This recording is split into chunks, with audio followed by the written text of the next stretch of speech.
to come to Lincoln Day, please make your reservations as soon as you can. And now it's my great honor to introduce our speaker this evening, Mr. Jeffrey Rosen. Yes, let's hear it for Jeff. Jeff is the CEO Emeritus of the National Constitution Center, a professor of law at the George Washington University Law School, and a contributing editor of The Atlantic. Rosen's new book, and the topic of tonight's talk, is Pursuit of Liberty: How Hamilton versus Jefferson Ignited the Lasting Battle Over Power in America.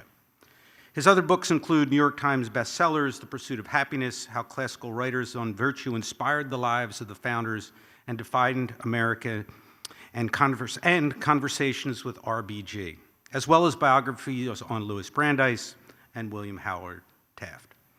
Rosen is a graduate of Harvard College and Oxford University, where he was a Marshall Scholar and Yale Law School. He's an elected member of the American Philosophical Society and the American Law Institute. And in 2024, the French government recognized him as Chevalier in the Order of Arts and Letters. Please welcome Union League member, Mr. Jeffrey Rosen.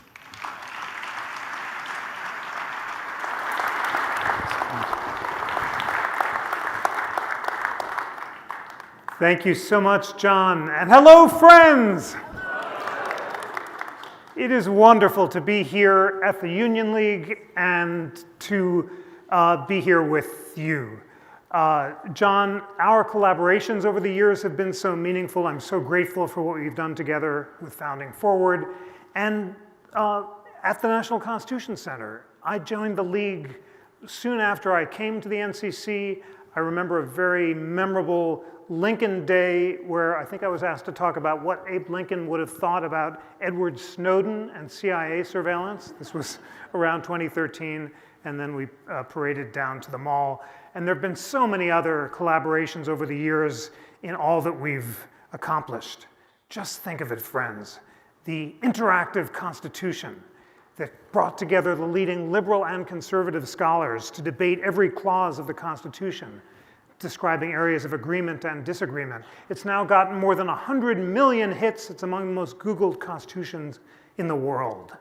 And think about the Constitution 101 class that we did, first at the Constitution Center and then with Khan Academy, reaching hundreds of thousands of high school students to teach the principles of the Constitution. The amazing new interactive Declaration of Independence, which will be published as a paperback by Simon & Schuster in May, which brings together America's leading historians to debate the big ideas of the Declaration and the Constitution. And then, of course, the amazing new galleries that are about to open, celebrating the founding principles and separation of powers. It's been a wonderful 12 years. I've so appreciated sharing it with all of you. And I'm so looking forward to the next stage, and in particular, the opportunity to write and to speak and to finish the third volume in what will be the Founders Trilogy. We began with the Pursuit of Happiness, then the Pursuit of Liberty, and the next volume in the trilogy will be the Pursuit of Union. I'm so excited to talk with you tonight about the pursuit of liberty, how Hamilton versus Jefferson ignited the lasting battle over power in America. It tells the story of how Hamilton and Jefferson's epic battles over national power versus states' rights, and democracy versus rule by elites, and liberal versus strict construction of the Constitution defined all of American history. In the National Constitution Center spirit, I do not take sides in the debate between Hamilton and Jefferson, but instead try to paint their stories and their ideas as dramatically as possible so you can make up your own minds. And I am so struck by the fact that the ideas of Hamilton and Jefferson are like golden and silver threads woven throughout the tapestry of American history. Sometimes they are side by side, sometimes they cross, sometimes they pull so far apart that they threaten to snap. But it is the productive tension on the ideas of both sides of the thread that's sustained the American idea and will sustain it in the future.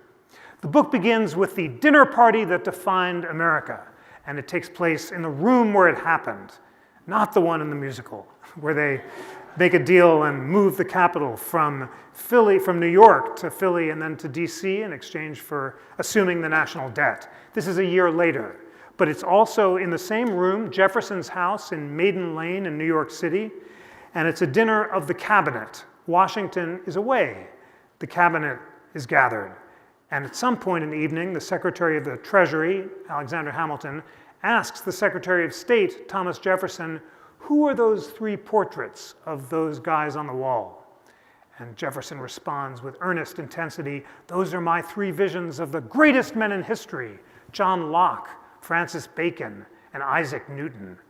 Hamilton pauses and then blurts out, the greatest man that ever lived was Julius Caesar. And Jefferson writes in his diary that night, this proves that Hamilton is not only for a monarchy, but a monarchy bottomed on corruption. And he goes on to found the Democratic Republican Party in opposition to the supposed monarchism and aspiring Caesarism of Hamilton and the monocrats, as Jefferson calls them.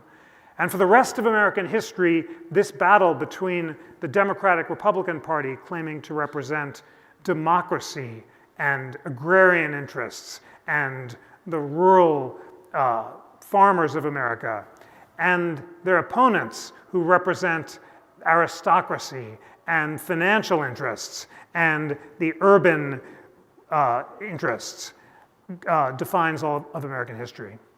The dinner party is so striking because when Hamilton praised Julius Caesar, he was almost certainly joking. That's what Ron Chernow concludes, as he told us at the Liberty Medal, which I was honored to give him recently. He notes that Hamilton was constantly criticizing aspiring Caesar-like demagogues who would flatter the people and foment disorder so that they could prolong their own power. Hamilton says in Federalist 22, imagine that Shays' Rebellion, the uprising of farmers in western Massachusetts, had been led by a Caesar or a Catiline. The Republic might have been strangled in its cradle. Hamilton's solution to the danger of an aspiring Caesar-like demagogue who flatter the people and persuade them to exchange their liberty for bread and circuses and persuade the Senate to give up its prerogatives is a president elected for life. That's what he concludes at the Constitutional Convention in that famous speech on June 19th that lasts over 6 hours. Hamilton suggests if the president is elected for life, he won't be tempted to indulge in the cheap arts of popularity and instead conserve the public interest. Hamilton's proposal doesn't go anywhere, although it does get the approval at different times of James Wilson and James Madison, so it wasn't completely out there. Gouverneur Morris also was interested in a lifetime president, but it ultimately fails. Jefferson also feared Caesar-like dictators, but he feared they would come from above rather than below, as Caesar crossed the Rubicon and installed himself as a dictator for life. So Jefferson worried when he got a copy of the Constitution that a future president might lose an election by a few votes and install himself permanently in office. That's why Jefferson's solution is a one-year term limit for the president. He thinks if the president can't run again, he won't be tempted to extend his power. And in the end, that proposal too is rejected. The two-term precedent is established first by Washington and kept by Jefferson and sustained until it was broken first by Teddy Roosevelt, who tried to run for a third term and lost, and then Franklin Roosevelt, who's attacked so often as a Julius Caesar-like character that he dresses up like Caesar for his birthday in 1934. And he wears a laurel, and Eleanor's wearing the garb of a Roman matron, and FDR is making fun of the fact that people are calling him a dictator, but he then runs for a third and a fourth term, and then the 22nd Amendment forbids anyone after that from being twice elected. So this fear of Caesarism is uniquely ubiquitous in American history, and it began at the time of the founding. What was so striking is that both Hamilton and Jefferson unite in opposing a would-be Caesar that they discover, and that is Aaron Burr. Hamilton says, if we have an embryo Caesar, 'tis Burr.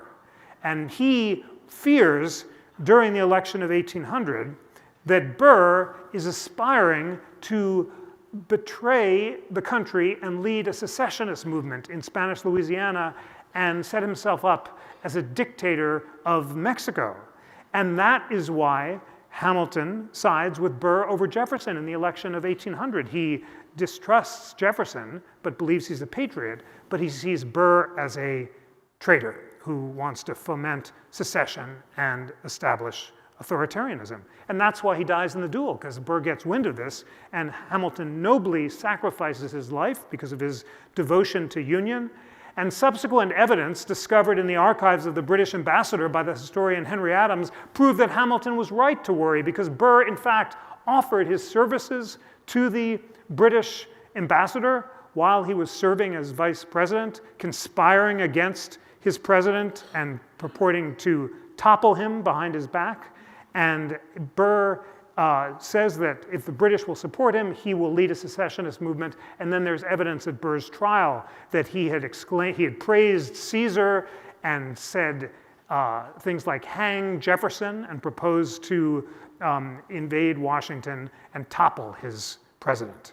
So the treacherous Vice President Burr is rightly reviled by both Hamilton and Jefferson as the emblem of the would-be dictator who wants to subvert the separation of powers and consolidate all power in his own hands. And for the rest of American history, he stands as a cautionary tale of the embryo Caesar who must be resisted. Now, let's talk about Jefferson and Hamilton as men. Where did their ideas come from? How did Hamilton become a defender of national power and Jefferson of states' rights? How was it that Jefferson came to see that every increase in power threatened liberty, whereas Hamilton believed that increases in government power could secure liberty? Well, as always, it all goes back to mommy and daddy. So let's start with Jefferson.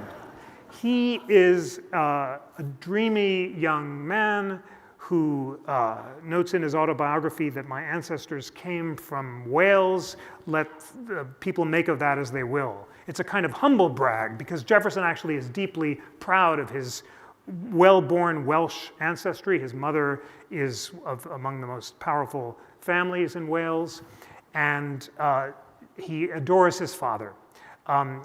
Jefferson's dad dies when he's 14. He's devastated. He writes in his commonplace book selections from Cicero's Tusculan Disputations to overcome the grief that he feels with this Stoic manual in self-composure. And he praises his father for giving him a classical education, which he values even more than the land and the enslaved population that he inhabited. He has a more ambivalent relationship with his mother. He lives with her until in his early 20s, but doesn't mention her again, except to describe her death with a kind of chilling coldness. It's possible they may have been estranged. Regardless of the source of that basic insecurity in Jefferson's childhood, he constantly is taking refuge in an imagined lost utopia of Saxon woads and townships, and traces lost English liberties back to these Saxon self-governing democratic units before the Norman conquest imposed feudal entails and other signs of privilege on the Saxons. And he's constantly dreaming of a return to this lost utopia, and in fact initially tries to defend American liberty in the Declaration of Independence by appealing to the lost Saxon liberties that he romanticized as a kid. Then when that proves inadequate, because King George won't recognize the ancient Saxon rights of the colonists, Jefferson turns his gaze to the universal rights of all mankind and declares that all men are created equal, and it's the Jefferson of the Declaration rather than Jefferson of the Saxon myth that inspires freedom fighters around the world. But essentially, Jefferson takes a Whig view of English history. His heroes are John Locke and Lord Coke, and he believes in the sovereignty of Parliament against the king and thinks that all increases in executive power threaten liberty, and he favors democracy on a small level. Now let's talk of Hamilton. We know him. It's the room where it happened. He's the son of the Scottish-born peddler and whore, as John Adams says, and as Lin-Manuel says in the song. And he is consumed with insecurity about his bastardy and his illegitimacy. And he is constantly picking fights with people who insult him because he's so thin-skinned. He picks fights with his antagonists, Jefferson and Madison, who he had previously been close to, but he also picks fights with his allies. John Adams, he writes this very unprovoked attack on during the election of 1800, and also even George Washington, his patron, who he serves as secretary to. When Washington gently upbraids him for keeping him waiting slightly, Hamilton resigns on the spot. He says, "If you feel that way, sir, we must part." And Washington has to plead for him to come back to his service. This constant desire to prove himself is what drove his ambition. Ron Chernow said during the Liberty Medal that Lin-Manuel Miranda was inspired to write the musical when he read the following sentence from the biography. Hamilton is written an essay about a hurricane on St. Nevis, and it's so great local businessmen take up a subscription to send him to be educated in America. And Chernow writes, Hamilton didn't know it, but he'd just written his way out of poverty. And that was what inspired Lin-Manuel Miranda to write the musical. And it's that constant churning desire to prove himself and to assert himself like a sunbeam across the world that gives Hamilton this driving sense of ambition. His political philosophy comes from David Hume, who takes the Tory rather than the Whig vision of history. He's a champion of the king against parliamentary prerogatives. He believes that the king has to secure the loyalty of members of parliament by offering them offices. And Hume called this corruption. And at the dinner party that defined America, John Adams said, "Purge the British Constitution of its corruption and it would be perfect." Hamilton replies, "Purge it of its corruption and it would lose its perfection. As it is the corruption that makes it perfect." Jefferson writes, "This proves that he supports corruption." In fact, Hamilton is using it in the sense that David Hume did, as a way of getting the influence and loyalty of members of parliament so that the king can tend to the public good. And that was why Hamilton loved the British Constitution, because he thought the monarch was above corruption and could tend to the public interest rather than the self-interests of factions. And that's why he constantly wants to create a strong economy, a strong military, and above all, a national bank. Why can we not have a bank? Hamilton wondered aloud during the Revolutionary War, and once he takes office, the centerpiece of his financial plan is to have the federal government assume the state's debts and to create a national bank. Now, it's the debate over the bank between Hamilton and Jefferson that is the central constitutional debate in American history. And it inspires competing positions on the constitutionality of the bank that go on to define our constitutional debates ever since. When Hamilton establishes the bank, George Washington is not sure that it's consistent with the Constitution. So he asked Jefferson and Hamilton to write memos on the subject. These memos are the most important statements of constitutional interpretation in all of American history. Jefferson begins, his memo claims that the bank is not consistent with the Constitution because the Constitution authorizes Congress to make all laws necessary and proper to carry out its purposes. And Jefferson says a bank is not absolutely or indispensably necessary to carry out any enumerated end. Congress has the power to raise taxes and promote the general welfare, and a bank isn't absolutely or indispensably necessary to do either of those things. So because it's not absolutely necessary to achieve an enumerated power, Jefferson says the bank is unconstitutional. Hamilton disagrees. Washington asks for his memo. He stays up. He pulls 3 all-nighters. He has this incredible productivity. He produces 14,000 words. And he construes the necessary and proper clause differently. He says it should be liberally construed so that it is consistent with the implied powers of the Constitution. And because a bank might be useful or conducive or appropriate for raising taxes or promoting the general welfare, we can imply a power to charter a bank even though it's not written down. So we've got the different positions. Jefferson is a strict constructionist who wants to construe the word necessary strictly to achieve only enumerated powers. Hamilton is a liberal constructionist who wants to construe the word broadly to achieve implied powers. Washington sides with Hamilton rather than Jefferson, as he usually does. He charters the bank. Hamilton dies in the duel. It goes up to the Supreme Court. The Chief Justice of the United States, John Marshall, is presiding. He is an acolyte of Hamilton. He views himself as Hamilton's successor. He says that he wants to carry Hamilton's vision into the new Jeffersonian era, and he distrusts Jefferson, his distant cousin, as fundamentally unsound. He calls Jefferson the great lama of the mountain, and he has all sorts of wonderful insults for him, and he turns his back on Jefferson during the inauguration, and they cordially detest each other. Marshall has Jefferson's and Hamilton's memos on the bank by his side as he's writing the opinion in McCulloch versus Maryland, because he's writing Washington's biography.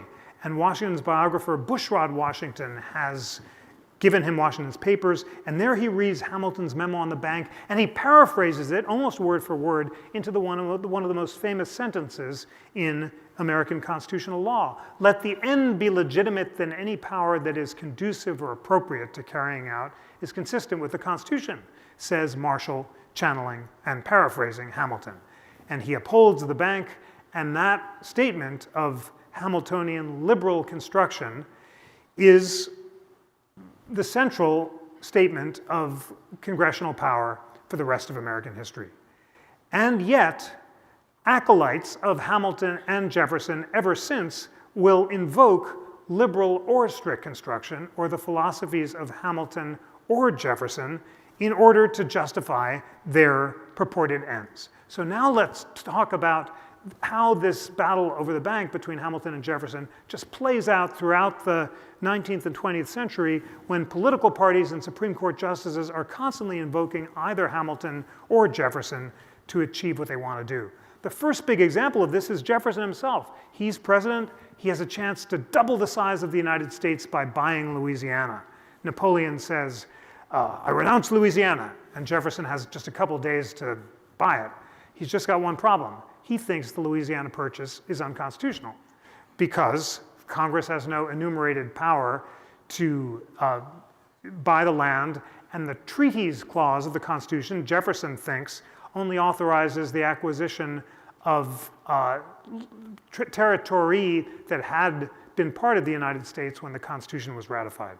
So he briefly thinks about sponsoring a constitutional amendment to abandon this problem, but then Napoleon might change his mind, so he says, never mind, let's buy it anyway. And he embraces the broad construction of the Constitution that he'd previously repudiated. Then comes the Civil War, which is on the horizon. And the great question is, can Congress ban slavery in the Missouri Compromise, north of the 38th parallel? And the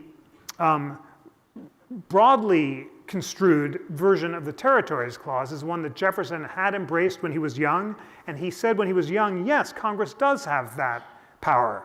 And in fact, the decision not to ban slavery in the Northwest Ordinance failed by only one vote because a guy from New Jersey didn't show up, and Jefferson said on that single vote hung the fate of millions. He thought that slavery should have been banned at that point. But by 1820, at the time of the Missouri Compromise, Jefferson fears civil war. He's digging in on slavery, and he decides the Missouri Compromise is unconstitutional, embracing the very argument that he'd rejected in buying Louisiana. And that's what Chief Justice Roger Taney glosses over when he upholds the Missouri Compromise with a kind of strict construction of the Territories Clause. And the concurring justice, Justice Campbell, says, well, if this Missouri Compromise is unconstitutional, so is Louisiana. So Jefferson was a hypocrite there. If you're having trouble following these flip-flops, so did most of Americans throughout history, but it's remarkable how people are constantly flip-flopping. And it's also incredible how during this period, everyone is a Jeffersonian. because when Hamilton dies in the duel, his name is mud, the old Federalist Party is gone. So Lincoln stands in front of Independence Hall in 1861 in that famous speech and says, I've never had a thought politically that didn't stem from the ideas of Jefferson and the Declaration. I'd rather be assassinated on this spot than abandon the principles of Thomas Jefferson. Then the war came, and Jefferson is now the prophet of secession and disunion, and Congress sends a statue of Jefferson, which President Polk had installed in the White House as a sign of honor. When Grant gets in, he sends it back to Congress in dishonor, and it goes to the basement of the Capitol, and there's a statue of Hamilton. And everyone's a Hamiltonian, and James Garfield leads a Hamilton revival by reading the works of Hamilton and making him the prophet of Reconstruction. And then Hamilton is embraced during the election of 1912 by all three candidates, including Teddy Roosevelt, who claims to embrace Hamiltonian means for Jeffersonian ends. The Hamiltonian means, well, this is a quote from Herbert Crowley's Promise of the American Life. He's the editor of the New Republic. He calls on Roosevelt to embrace the Hamiltonian means of strong federal power for the Jeffersonian ends of curbing the corporations and the banks. And Roosevelt quotes that phrase, and he makes it the pillar of the new freedom and the new nationalism. He's the new nationalism. Wilson is the new freedom, although he embraces Jefferson because he's the patron saint of the Democrats. He loves Alexander Hamilton. He criticizes the separation of powers, and he views Hamilton as the greater American. And then William Howard Taft, the old constitutionalist, embraces Marshall as his hero and a Hamiltonian view of federal power. So everyone's a Hamiltonian. It looks like he's going to remain in the saddle. Then the crash of 1929 comes, and boom, his name is mud again. And Franklin Roosevelt then reads a biography called Jefferson versus Hamilton, the battle between aristocracy and democracy. And he reinvents the Democratic Party as the party of Jefferson. And he makes Jefferson the patron saint of the New Deal. Friends, this can only be described as what my people would call an act of chutzpah.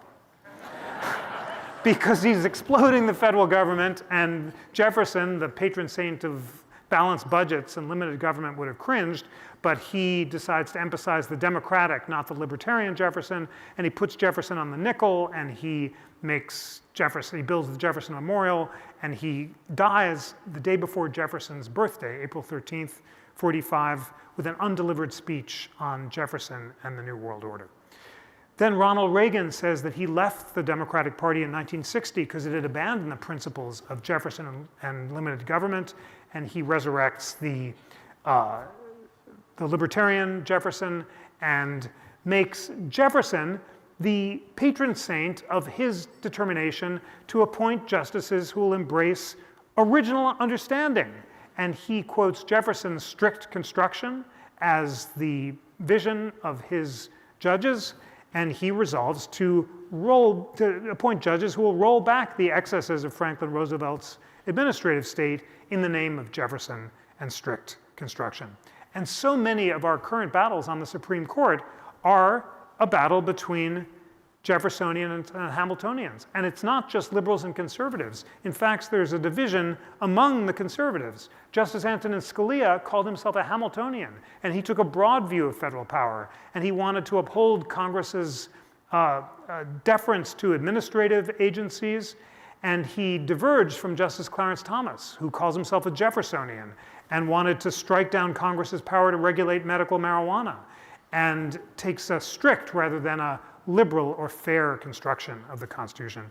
When you look at the debates the court is having today, from tariffs to the constitutionality of the independent agencies to the birthright citizenship, you'll find that it often is a debate between the more Hamiltonian judges who take a broad view of federal power, and Justices Roberts and Barrett and Kavanaugh are more in that camp than the Jeffersonians, Justices Alito and Thomas and Gorsuch, who are textualists who want to strictly construe the Constitution.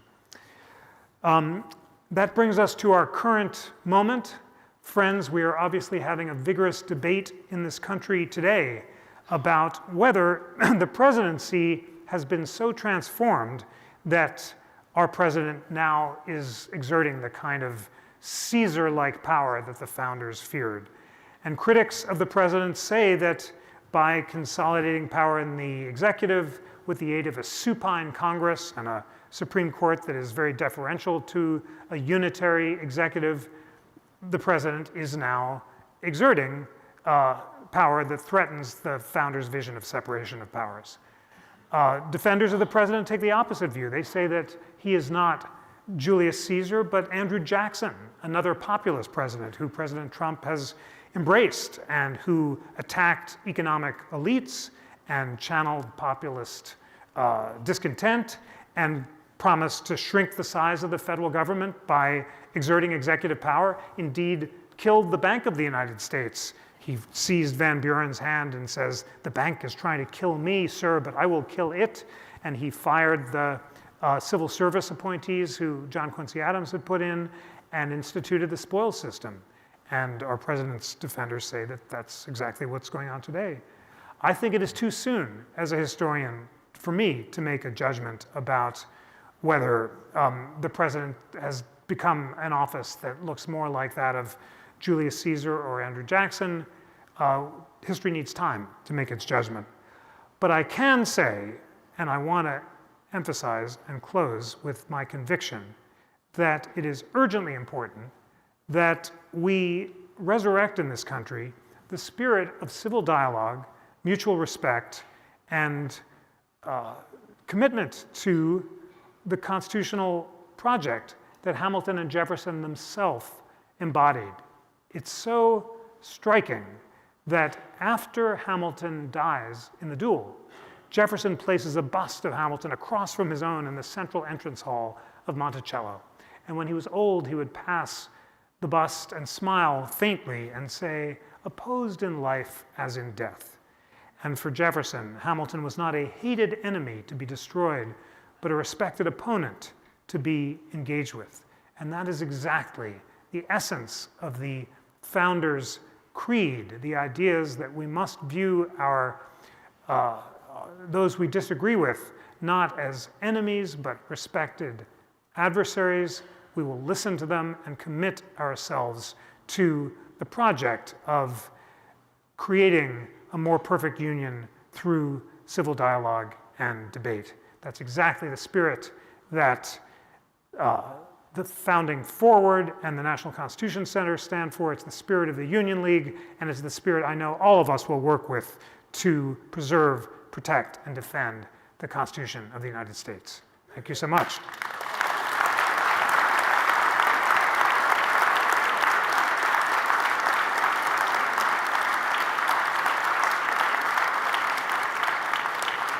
Jeff, thank you for a wonderful talk. We have some great questions. This first one is really excellent. I like this.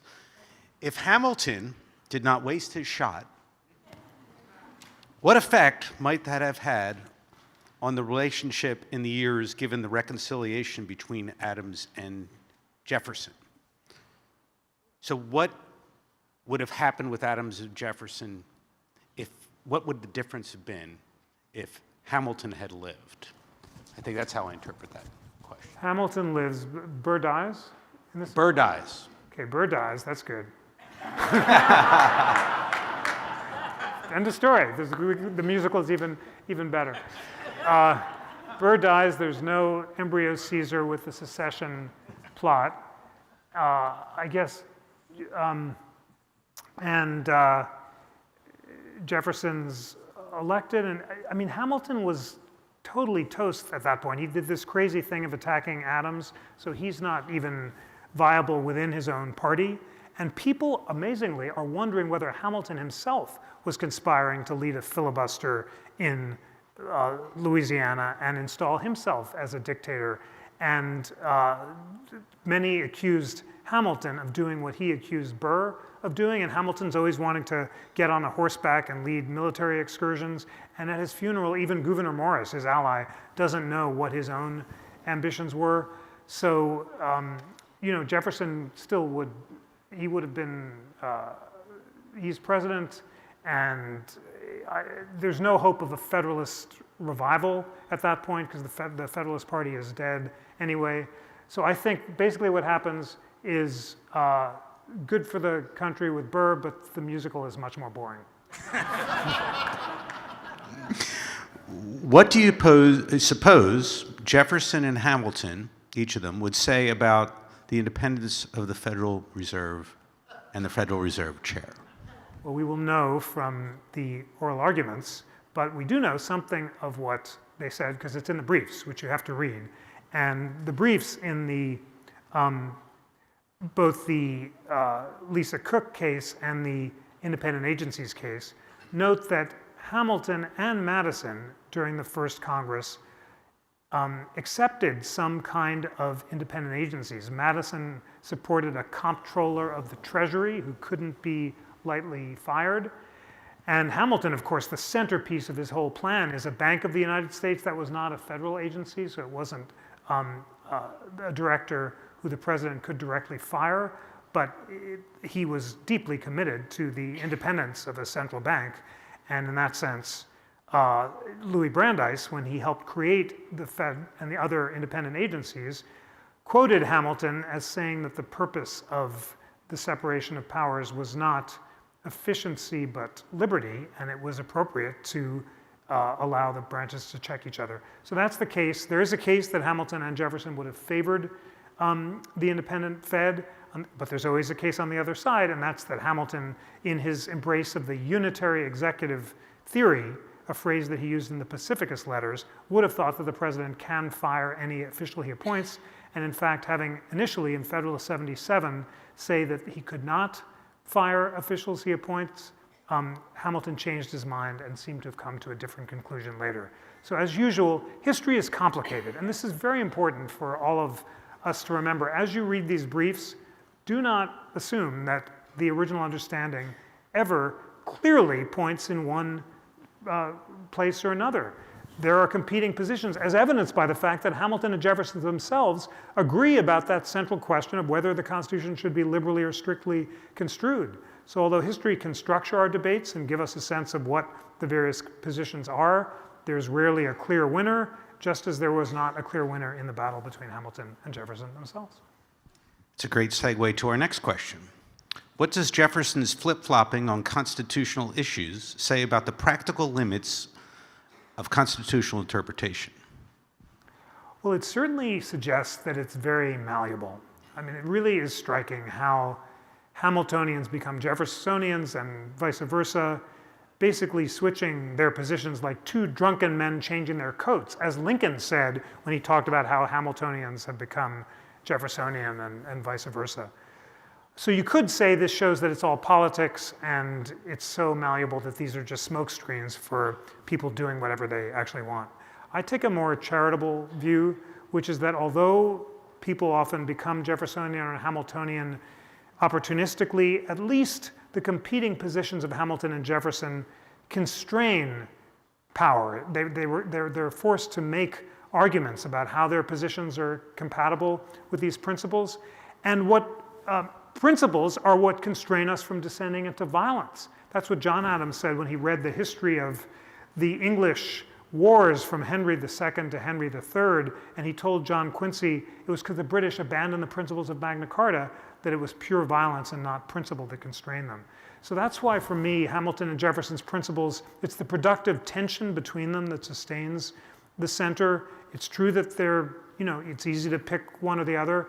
I think it's why few of us are consistent Hamiltonians or Jeffersonians, often picking among different aspects of their legacy, but it's ultimately a sign of the strength of the Constitution and not its weakness that they're all invoked on both sides of most issues.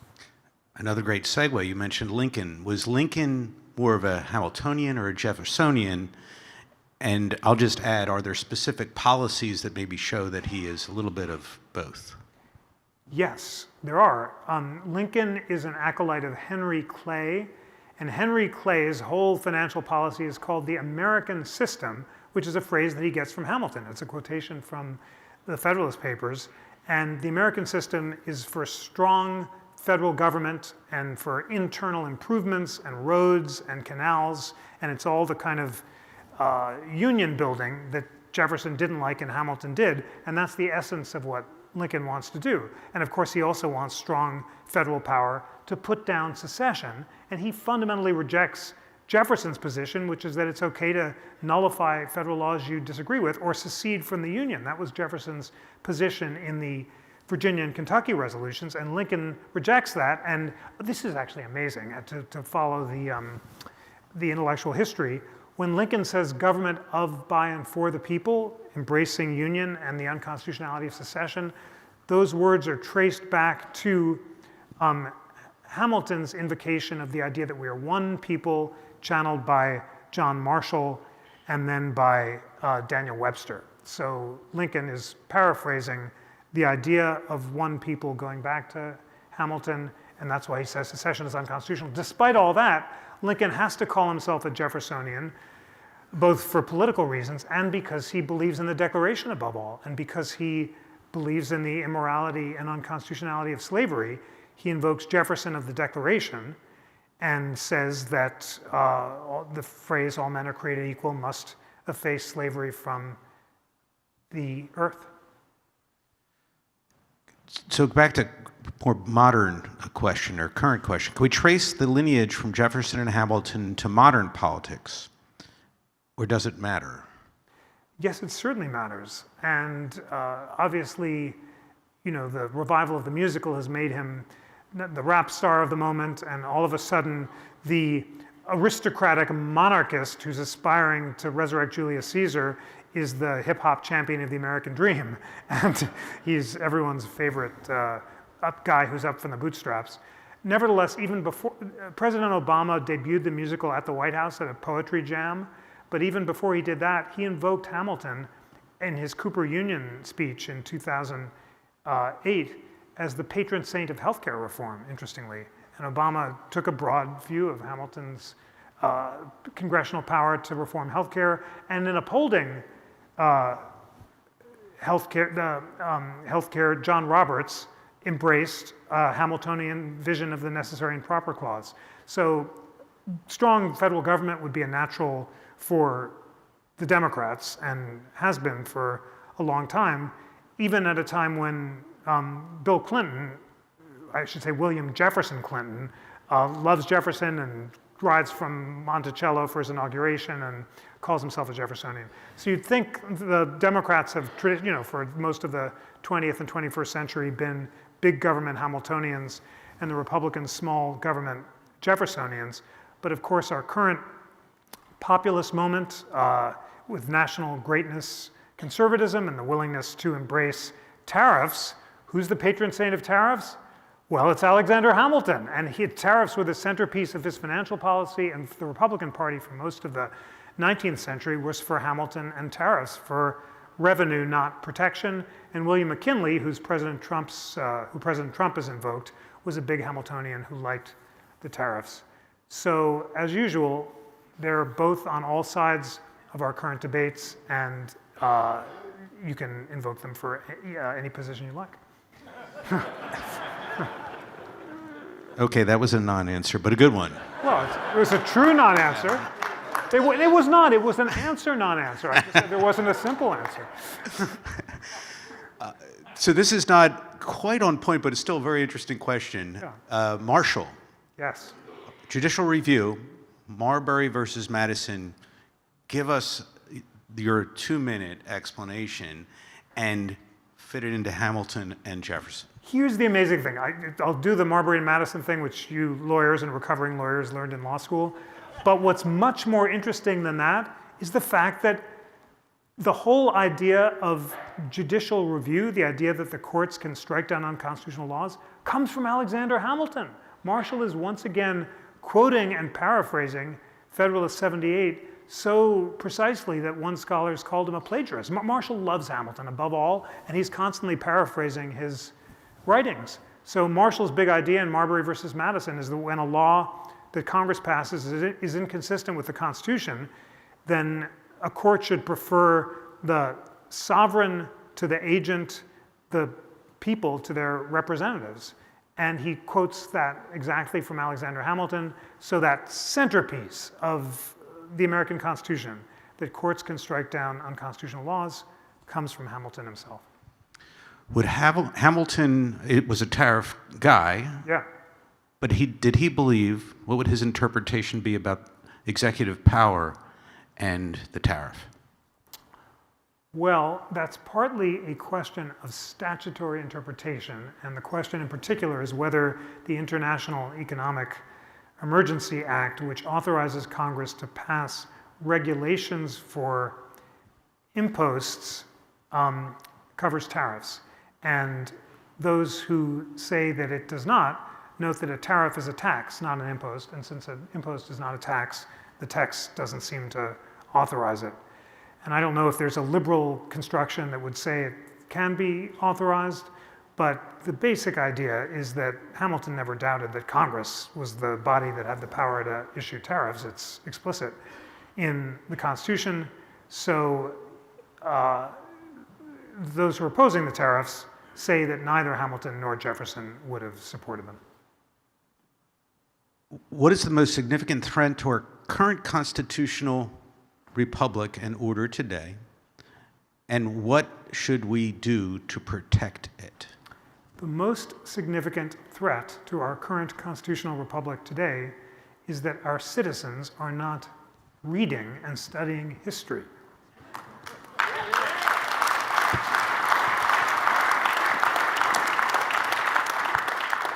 And what we can do about it is by inspiring them to learn about history, by telling stories and writing books and creating great curricula like the Constitution Center and Founding Forward, and modeling ourselves the transformative power of deep reading. I do have to confess, as I shared with you when I was here for the Pursuit of Happiness talk, that I'd fallen out of the habit of deep reading, and because of my weird, bizarre, I still can't believe I did it, COVID experience of reading classical moral philosophy for a year, I got back into the habit of reading every day. And it's just a habit. When I wake up, I'm supposed to read a book before I can browse or surf in the morning.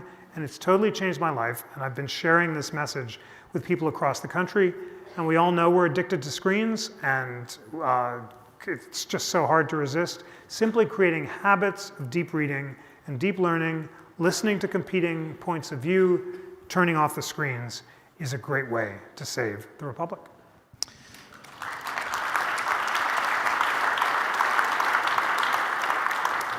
Final question, give us a preview of the third book. And for those that I've not read your latest, Pursuit of Happiness, one of the best books I've read in years. I mean that very sincerely. Looking forward to this one. Give us a preview of the final volume of the trilogy. The Pursuit of Union, how forgotten founders shaped the Republic and defined America. Who were the guys who were most influential at the Constitutional Convention? We all know about Madison, but he was not the guy who spoke most frequently. The ones who spoke most frequently were Gouverneur Morris, James Wilson, then Madison, and then Roger Sherman of Connecticut. And by telling the stories of these amazing forgotten founders, their lives, their loves, their peg legs, their body affairs. One was involved in a murder, the other in a suicide, but they had these competing views of union, and through their principled devotion to freedom of conscience, they forged America, and I cannot wait to tell their stories and look forward to coming back here to share it with you when the book is done. Thank you for a great conversation. Ladies and gentlemen, Jeff Rosen. Jeff, thank you. That was fantastic. Ladies and gentlemen, thank you for being with us this evening. One more time for Mr. Jeffrey Rosen. Thank you. Thank you.